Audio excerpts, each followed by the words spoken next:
Página 11. La ciencia del éxito.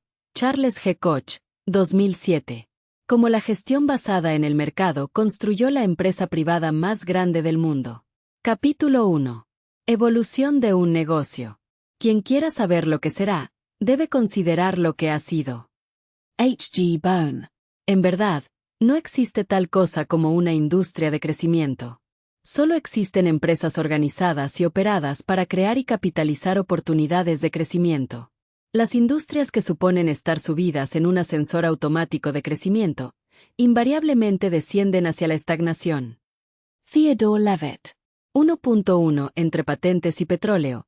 La historia fundacional de Koch Industries.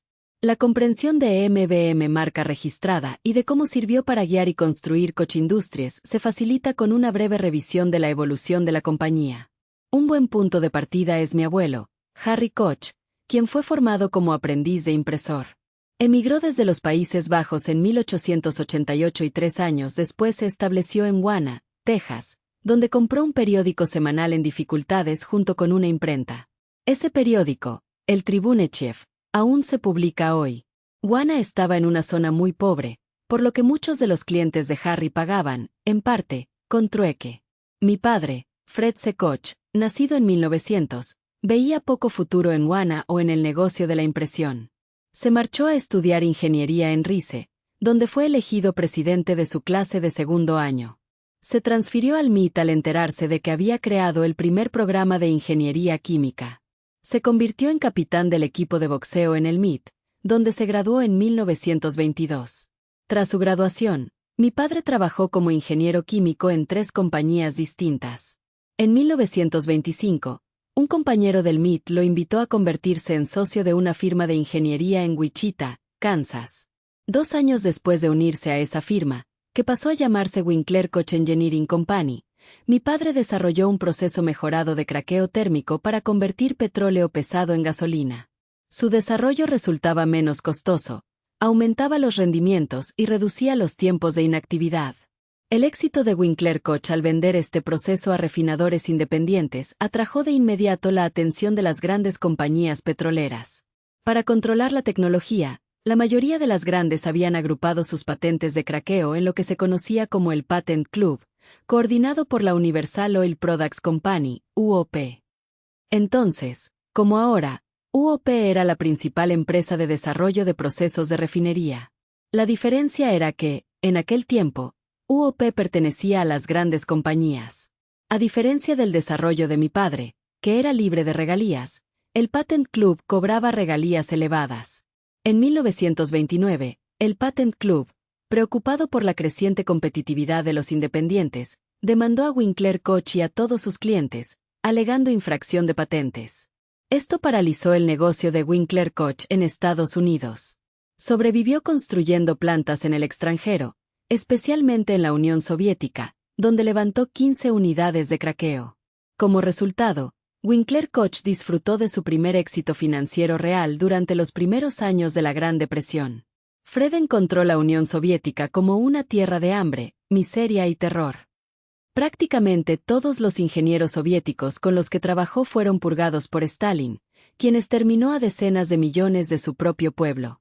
Esta experiencia, combinada con lo que sus asociados comunistas le contaban sobre sus métodos y planes de revolución mundial, llevó a mi padre a convertirse en un firme anticomunista. Comentario. La empresa Winkler Koch Engineering Company empezó a trabajar formalmente en la Unión Soviética, Rusia, en el año 1929. Debido a los intensos litigios por patentes que enfrentaba en los Estados Unidos con las grandes corporaciones petroleras, la firma buscó mercados extranjeros. Detalles clave de su trabajo en Rusia. El contrato se firmó en 1929 por un valor aproximado de $5 millones de la época. Periodo de actividad. El trabajo se extendió desde 1929 hasta 1932, coincidiendo con el primer plan quinquenal de Joseph Stalin. Infraestructura. Durante esos años, Winkler Koch ayudó a construir 15 refinerías de petróleo modernas, unidades de craqueo térmico, y a capacitar a ingenieros bolcheviques. Impacto posterior. El capital obtenido en este proyecto permitió a Fred C. Koch, cofundador de la empresa, regresar a E.U. y consolidar las bases de lo que más tarde se convertiría en el gigante multinacional Koch Industries.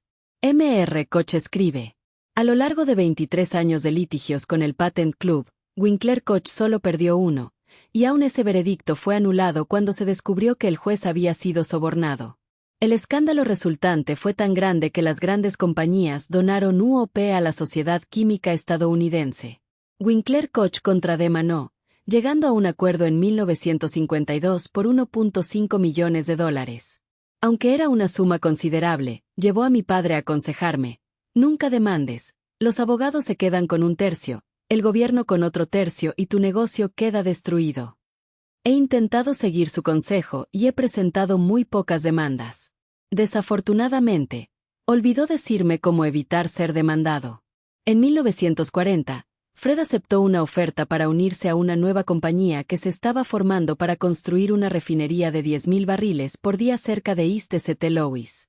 Esta compañía, la Good River Oil y Refining Co., Inc., fue la predecesora de Koch Industries. Mi padre, uno de los 5 accionistas iniciales, fue reclutado para diseñar y operar la planta. Compró un 23% de participación en la compañía por $230,000. Good River comenzó con dificultades, obstaculizada por un impuesto del 90% sobre beneficios excesivos durante la Segunda Guerra Mundial y un conflicto entre los accionistas originales. En 1944, 2 de esos accionistas vendieron sus acciones de vuelta a la compañía. En 1946, Good River adquirió una refinería de 8,000 barriles por día y un sistema de recolección de crudo de 10,000 barriles por día cerca de Duncan, Oklahoma, por $400,000 y un 10% de participación en Good River. Los sistemas de recolección transportan crudo desde el pozo hasta un oleoducto principal. Estos activos se colocaron en una nueva subsidiaria de propiedad total, Rock Island Oil y Refining Co., Inc. Esta refinería fue cerrada en 1949, pero el sistema de recolección se convirtió en la base del negocio más grande de Good River. En 1950, la refinería de Good River fue vendida y los accionistas originales restantes vendieron sus participaciones de vuelta a la compañía. Mi padre conservó el nombre Good River y utilizó la mayor parte de los ingresos residuales para comprar ranchos en Montana y Texas. Estos se convirtieron en su enfoque principal, junto con el desarrollo de dispositivos de fraccionamiento, utilizados para separar líquidos por diferencias de punto de ebullición. Otros emprendimientos incluyeron tuberías de fibra de vidrio, remolques de camping y torres de enfriamiento para hogares. Incluso reconvirtió una pequeña flota de bombarderos en aviones corporativos, pero sin éxito. Página 16. Resumen. 1. Orígenes familiares.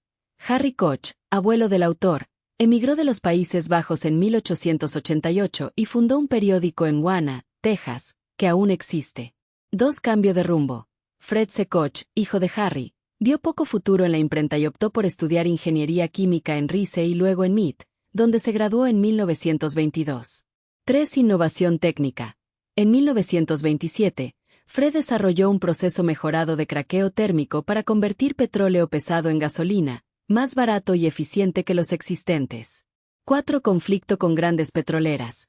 El éxito de Winkler Koch atrajo la atención del Patent Club, que agrupaba patentes de las grandes compañías y cobraba regalías elevadas. 5. Litigios prolongados. En 1929, el Patent Club demandó a Winkler Koch y sus clientes por infracción de patentes, lo que paralizó su negocio en EU. 6. Expansión internacional.